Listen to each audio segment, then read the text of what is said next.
بسم الله الرحمن الرحيم. لا حول ولا قوة إلا بالله العلي العظيم.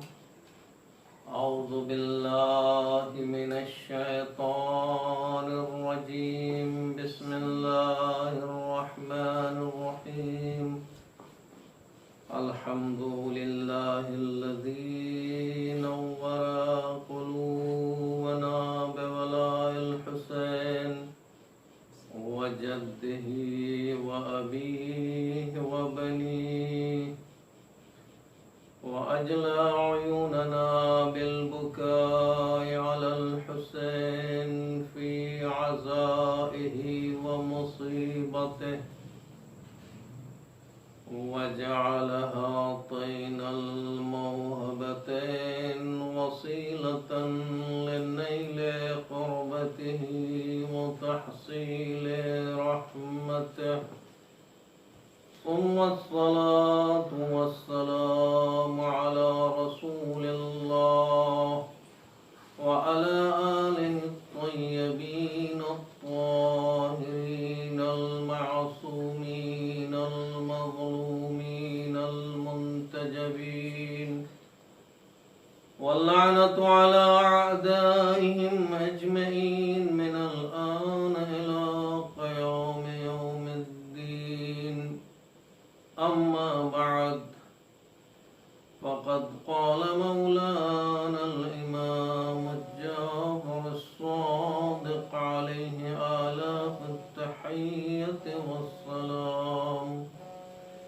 بسم الله الرحمن الرحيم. من أراد الله به الخير قذف في قلبه حب الحسين وحب زيارته، ومن أراد به السوء قذف في قلبه بغض الحسين وبغض زيارته. صلوات بيجي اللهم صل على محمد وآل محمد وعجل فرجه. عزیزان محترم، جس نورانی حدیث کی تلاوت کا شرف آپ حضرات کے سامنے حاصل کیا ہے، وہ ہمارے اور آپ کے چھٹے امام امام جعفر صادق علیہ السلام عظمت امام حسین علیہ السلام بیان کرتے ہوئے اس میں ارشاد فرماتے ہیں: من اراد اللہ بہ الخیر،